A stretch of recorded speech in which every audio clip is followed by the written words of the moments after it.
ஐயா வணக்கம். மகாலட்சுமி. இந்த சோஷியல் மீடியாவில் இப்போ நான் வீடியோ போட்டிருக்கிறது சட்டப்படி எல்லா நடவடிக்கையும் நான் எடுத்துட்டு வீடு கட்டினதும் லீகலாக தான் போயிருக்கோம். கடன் வாங்கி வீடு கட்டியிருக்கோம். கடன் வாங்கி லோன் போட்டு 40,00,000 லோன் போட்டு வீடு கட்டியிருக்கோம். வீடுன்றது எங்கள் கனவு.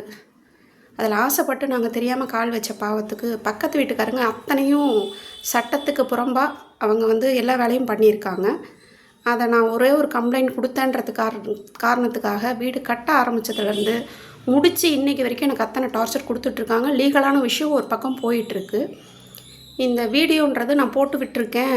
அதை பார்த்துட்டு நேற்று நைட்லேருந்து நேற்று நைட்டு என் பொண்ணுக்கு ஃபோனை போட்டு மிரட்டியிருக்காங்க.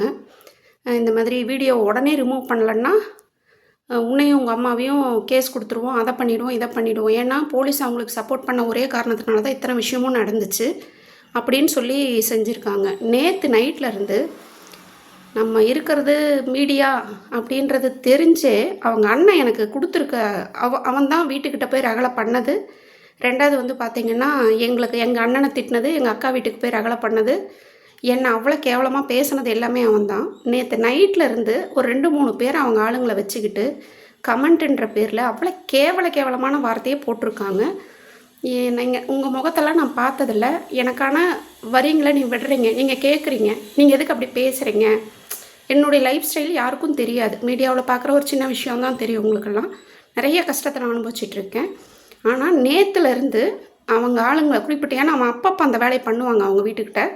இது மீடியாவுக்கு ஏன் கொண்டு வந்தோன்னா மீடியா பவர் இருக்குது. உள்ளேயே நான் சொல்லிக்கிட்டு இருந்தப்போ அத்தனையும் பொய்யா காட்டினாங்க. மீடியான்ற ஒரு விஷயத்தை இந்தமாரி விஷயத்துக்கு பயன்படுத்தலாம். சும்மா தேவையே இல்லாமல் பயன்படுத்துறதை விட இந்தமாரி விஷயத்துக்கு பயன்படுத்தலாம்.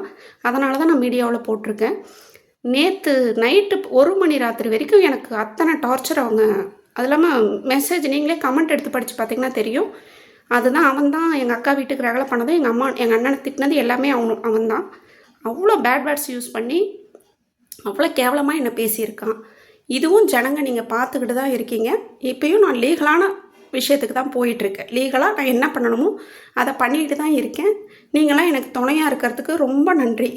நீங்களாம் பேசுனதுக்கு எனக்கு துணையாக நிற்கிற ஒரு சிலர் எல்லாருக்கும் நன்றி. இப்போயும் சொல்கிறேன், உண்மைக்கு எல்லாம் குரல் கொடுங்க. இந்த மாதிரி அராஜகம் பண்ணுறவங்க நம்ம பயந்து ஓட அவங்க தொடர்ந்து பண்ணிக்கிட்டு நேற்று என் குழந்தையோ கூப்பிட்டு மிரட்டினது, நேற்று வீட்டுக்கிட்ட அவங்க ஆளுங்க வந்து பார்த்துட்டு போனது, இது எல்லாமே நாங்கள் கவனிச்சிட்டு தான் இருக்கோம். கவனித்து நானும் வீடியோவை எடுத்து வச்சு தான் இருக்கேன். மிரட்டிட்டு போகிற மாதிரி, ஏன்னா தனியாக இருக்கேன். அதனால் இப்படி பண்ணுறாங்க. அவன் பேசியிருக்க வார்த்தைங்க அத்தனை வார்த்தைங்க. இதுக்கெல்லாம் சட்டத்தில் பதில் கிடைக்கும்னு நினைக்கிறேன். மீடியாவை நான் அதுக்காக மட்டும்தான் யூஸ் பண்ணியிருக்கேன். நீங்கள்லாம் எனக்கு துணையாக இருப்பீங்கன்னு நம்புகிறேன். நன்றி.